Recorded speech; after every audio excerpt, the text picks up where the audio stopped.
राधानगरी तालुक्यातील धनगरवाडे हे रस्ते, वीज आणि पाणी या मूलभूत सुविधांपासून अद्याप वंचित आहेत। प्रत्येक निवडणुकीवेळी उमेदवार येतात, भरमसाठ आश्वासन देतात, पण निवडून आल्यानंतर पुन्हा काहीच होत नाही। आता मात्र यावेळच्या जिल्हा परिषदेच्या निवडणुकांवर बहिष्कार टाकण्याचा निर्णय ग्रामस्थांनी घेतलाय। राधानगरी तालुका धरणांचा तालुका, त्यामुळे पाणी विपुल प्रमाणात आहे, पण धरणाच्या काठावर असलेल्या येथील जनतेला या पाण्याचा काहीच उपयोग होत नाही। तालुक्यातील फराळे धनगरवाडा आणि आसनगावचे 2 धनगरवाडे, काळमावाडी येथील दूधगंगा धरणापासून 2-2.5 किलोमीटर अंतरावर असणारी गावं, पण शासनाच्या उदासीन धोरणामुळे इथल्या जनतेला घोटभर पाण्यासाठी काटेकुटे डोंगर दऱ्या तुडवत आजही डोंगरावरून पाणी आणावं लागतं। रस्ते, वीज आणि आरोग्याच्या समस्या नित्याच्याच आहेत, त्यामुळे यांचं जगणं म्हणजे नुसतंच जगणं ठरत आहे। गावामध्ये 2009 सालापासून 4थी इयत्तेपर्यंत शाळा आहे। पुढील शिक्षणासाठी जंगल आणि पायवाटा तुडवत 7 ते 8 किलोमीटरची पायपीट करून शिक्षण घ्यावं लागतं, त्यामुळे 7वी इयत्तेच्या पुढचं शिक्षण घेता येत नाही। तरीही येथील तानाजी गंगाराम बोडके हा युवक संघर्ष करत BScच्या शेवटच्या वर्षात शिक्षण घेत आहे। तो या गावातील पहिलाच पदवी शिक्षण घेणारा तरुण आहे। त्याने पदवीपर्यंत शिक्षण घेण्याचा प्रयत्न केला। त्याची इच्छा आहे गावाला सेवा सुविधा मिळाव्यात आणि आपल्या गावाच्या कष्टमय जीवनाला थोडी उसंत मिळावी।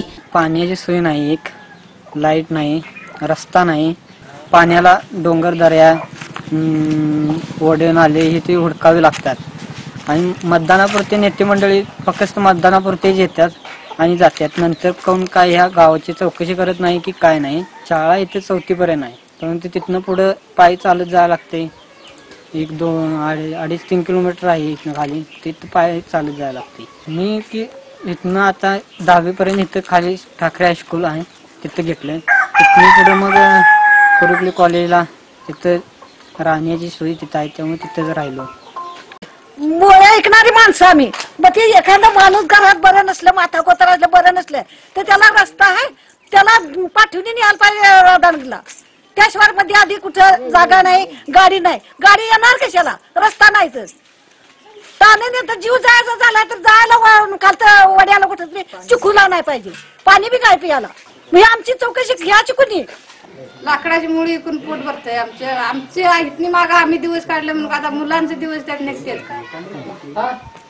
आता निवडणूक आधी जिल्हा परिषदेची काय करणार तुम्ही? काय करणार, आमची कोण सोयी करून त्याला करणार आम्ही नाही, जिल्हा परिषदची नाही किंवा काय करणार? मग टाकणारच नाही मतदान मत टाकणार नाही टाकणार।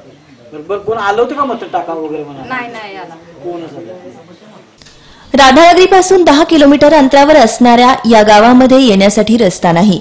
काळमावाडी धरण हाकेच्या अंतरावर असूनही पिण्यासाठी पाणी नाही। वीज नसल्यानं टीव्ही, रेडिओ, मोबाईलही नाही। शाळकरी मुलांना दिव्याच्या उजेडावर अभ्यास करून उद्याच्या भविष्याची स्वप्न रंगवावी लागतात, पण महिन्याला मिळणाऱ्या 3 लिटर रॉकेलवर महिनाभर उजेड कसा मिळवायचा या विचारात तीही स्वप्न अंधकारमय ठरतात। रस्ता नसल्यामुळे कोणी आजारी पडल्यास पाळणा करून अथवा उचलून पायी चालत उपचारासाठी दवाखान्यात न्यावं लागतं, त्यामुळे अनेक वेळा उपचाराअभावी अनेकांना जीव गमवावा लागण्याच्या घटनाही घडल्यात। प्रत्येक निवडणुकांवेळी सर्व उमेदवार मतांसाठी येतात, आश्वासनं देतात, पण निवडून आल्यावर प्रत्यक्षात काहीच करत नाहीत। आताही जिल्हा परिषद आणि पंचायत समितीच्या निवडणुका लागलेल्या आहेत, पण यावेळच्या निवडणुकांवर बहिष्कार टाकण्याचं गावातल्या काही ज्येष्ठांनी ठरवलंय।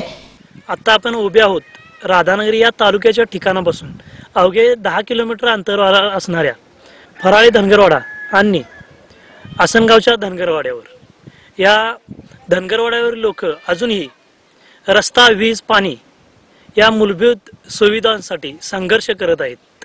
स्वातंत्र्याची 7 दशके उलटूनही येथील लोकांना आपले जीवन जगण्यासाठी मूलभूत सुविधांची प्रतीक्षाच करावी लागत आहेत।